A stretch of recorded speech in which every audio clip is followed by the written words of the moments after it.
Hey y'all, it's Estrella, and today I'm going to talk to you about Nonnenwerth Gymnasium in Germany and how there's an American that owns it that's trying to shut it down.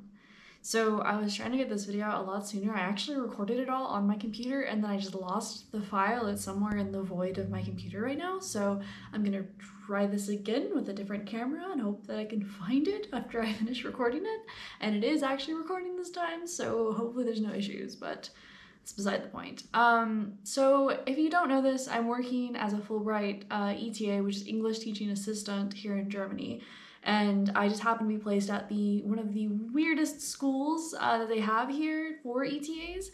I work on an island that is not accessible by bridge or land. I have to take a ferry every single morning to and from the school. So my whole trip from the city into my school is about an hour every morning. And it's a really cool school. It's like got an interesting history, but right now it's at a really weird time. So it's in a really old building, and last summer an American who, it's not really important that he's American, but it is in the context of the story that he is not from Germany, but he has been here for about 20 years. He owns another school up north near Dusseldorf, and it's been running fine. His name's Peter Soliman, and basically, he bought the school from the nuns who were living on the property. Now, when the nuns were looking to sell the school, because they were getting pretty old and they weren't able to keep up living there by themselves and they needed to go somewhere to live, they were trying to find someone who would take the school and the island that it's on, buy it, and keep the school there. Now, as you can imagine, there are plenty of people that were trying to buy this island because it is gorgeous. Like I said, it's on the Rhine. There's you can see a castle ruins in the distance. There's hills going up towards the mountains around it. It is just beautiful. It's outstanding in the fall. I'm sure it's gonna be really pretty in the spring, but I haven't been here then. And so there was a lot of people that were trying to buy it, but this guy, Peter Soliman, basically, the nuns thought that he would keep it a school because they thought, oh, well, he also has other schools, so he values education and students. So that's kind of what they were going off of. Now, as far as I'm aware, it wasn't in the contract when they sold the school to him to keep it a school, which is super problematic, and a lot of people, when I was talking on my TikTok about it, were saying, oh, why was it in the contract? I don't know. I don't know if it was or not. I don't know the logistics of that stuff. I'm just trying to get the word out there because I think this is an important story to tell. So when I got to the school, the nuns had just left. I got to Germany the day they left the school to go live in assisted home and assisted care living. So there were no more nuns living at the school. And on top of that, Peter Soliman had a fire inspector go into the school, and basically the fire inspector deemed the top 2 floors of the school to be unsafe fire safety wise. So for the bottom 2 floors that are still being used, there's scaffolding all around the building so that if you were needed to leave in a hurry, you can climb out the window down the fire escape, which is the scaffolding. But this is not a long-term solution. So basically, I came into the school where nuns had just left, 2 forbidden floors, and a lot of controversy. So this all kind of came to a head, I guess it was a couple of weeks ago, when I came to school, and basically, my teacher said, last night we got an email that Peter Soliman's gonna shut the school down. So essentially what had happened was there were protests at the school about the school shutdown because I guess it was a rumor that it was going to happen because of the fire safety issue. So essentially the kids and a bunch of people, the alumni and everything, were coming to protest against the school shutting down. And because of this, Peter Soliman had a meeting with the parents and some of the faculty about the school itself and the problems that are happening. He essentially said that it's going to take about 10 million to 20 million euros to fix the fire safety problem. That seems like a lot, and even the parents were saying that's a lot, so they actually asked him if they were able to bring in their own estimator to see if this is actually a correct estimate, and if it is, they were totally willing to try and raise the money to fix this because we love this school. Like I said, it's been there forever. If you want to stick around for the history of it, I'm gonna get to that after I explain the issue. And then a couple days later, out of nowhere, Peter Soliman sends this email out to the parents and the teachers saying it's closing in July, period. And the teachers got basically their letters of resignation. They were fired over email, whatever. You get the idea. So that all happened and everyone's kind of in shock, what? Where did this come from? We thought we were on track to fix the problem, not just say, oh no, we have to close it. Something else that I failed to mention was that when I first got to the school, I'd also been told that Peter Solomon had been calling the parents and some of the teachers and telling the parents to take their students out of the school because there was no future for the school. So in Germany, if you have a school under 400 students, it gets shut down because that's too small of a school. So we have, I guess, in 2016, 2017, we had around 700 students. I don't know what the standing is right now, but I do know that it is close to 400 students because of the threats that Peter was giving out over the summer. Some parents did go ahead and pull their kids out. But ever since Peter sent that email out, we have had 0 resignations from students. No one has been re-enrolled anywhere else, and none of the teachers have left. Thank God, because that is kind of what we think Peter is trying to do. We think he is trying to scare away the students and the teachers so that it goes under 400 and he can just get it closed sooner rather than later. But because it's taking a while for him, he's like, oh, also fire safety, we can't fix it. I guess it's gonna have to close. So there's also some rumors going around that he is wanting to turn it into a hotel, which makes sense because it's gorgeous. When I first got to the school, I was like, why is this a school? Like, this does not seem reasonable. But like I said, it's been there for a long time. It's almost 200 years old just as a school. As an inhabited island, it's been around since 1065, I believe. That's crazy. It's like a super old school. Now, he is not confirmed. He's denied all allegations of him wanting to turn it into a hotel. And on one hand, I can see how that is a little off because if he doesn't have enough money to fix the fire safety problem, why would he have enough money to renovate it into a hotel? It seems a little wild to me. The parents found the association Rettet Nonnenwerth, and it basically is an association that they want to take over the school. They want to take over the school board. They want to buy the school in the island from Peter and run it as a conglomeration. And this is great. Like, they say that they can raise the money, and all the money that they raise will go towards, say, like fixing the safety problem and just taking over the school completely so it's out of his hand. Also, all the teachers have or I guess most of the teachers that I've talked to, they've gotten lawyers because of the termination due to labor law. They think that it is wrongful termination. On top of the parents backing up the school and the teachers, we're actually getting some support from like local celebrities. There's some bands from Cologne that are giving their support. There's like a lead singer of some band that's also from Germany that has been giving his support. There's a Hollywood composer, Klaus Badelt, that are also supporting Nonnenwerth Gymnasium. Honestly, the more people that know about this and the more pressure we can put on Peter Solomon to get to back down, the better. Because right now he hasn't come back to the table to talk about this. He's pretty much sent that email out and it's just gone like silent. He won't talk to reporters.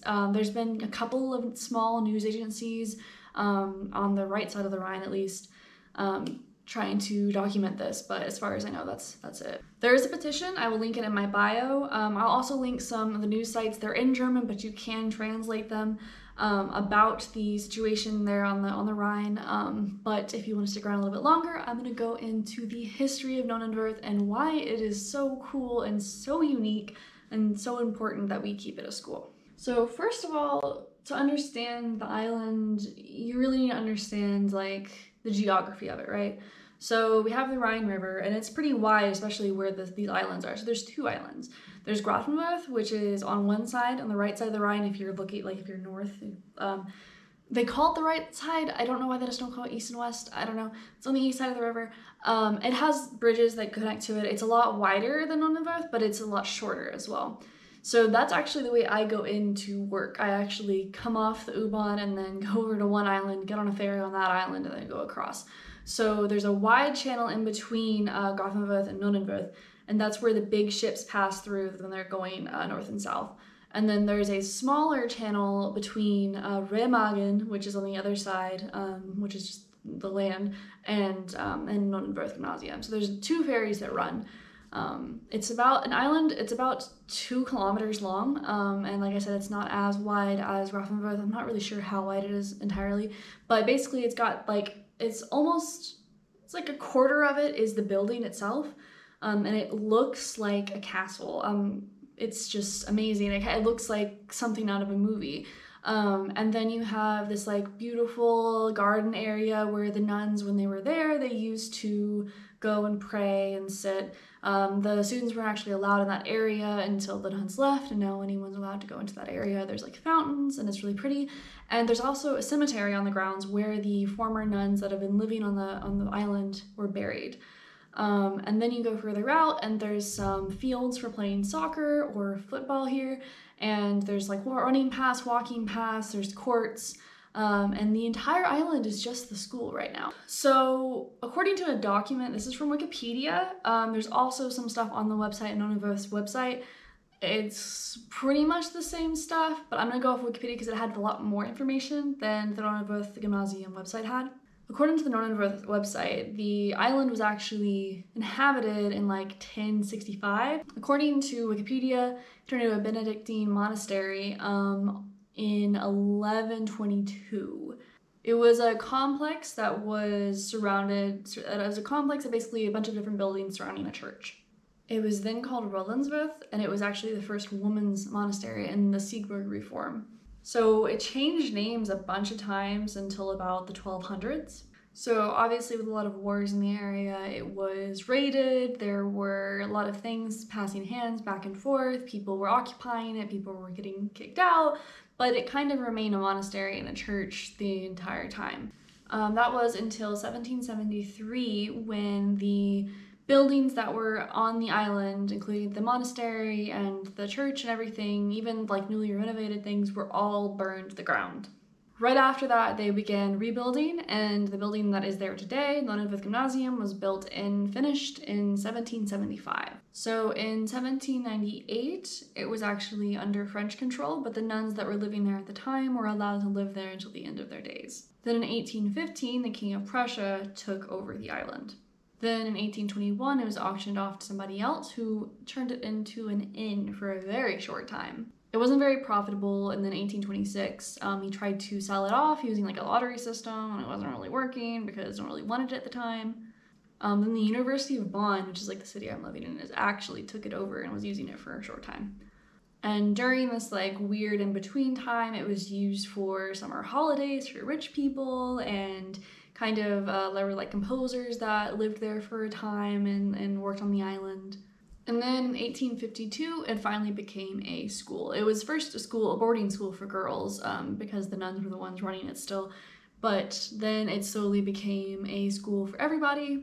During the First World War, it was used as a hospital, and then it was used as a hospital again in the Second World War, and it was used as a hospital for women, and they brought them in from the bigger cities because obviously the war was going on, and then it was closed as a school in 1941 from the Nazis. In 1945, the school was reopened, and then 1982 to 1985, the school was renovated and expanded to include more classrooms, more science classrooms, and stuff for the arts as well. And then, as Wikipedia says, August 1st, 2020, it was sold. It was sold to the International School on the Rhine, which is the school that Peter Suleiman owns near Dusseldorf. And that school seems to be doing really well as an international school, so it's interesting to me that he wants to shut down this school. If you want some stats about the island, I'm going to read them off real quick. It's kind of interesting. So, like I said earlier, the 2016-2017 school year, about 700 students.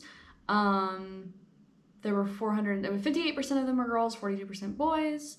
66% were Catholic, 37% Protestant, and 7% belonged to other congregations. So what's really interesting to me about the school is that it is quote unquote a Catholic school, but it's not Catholic in the way that Americans have Catholic schools.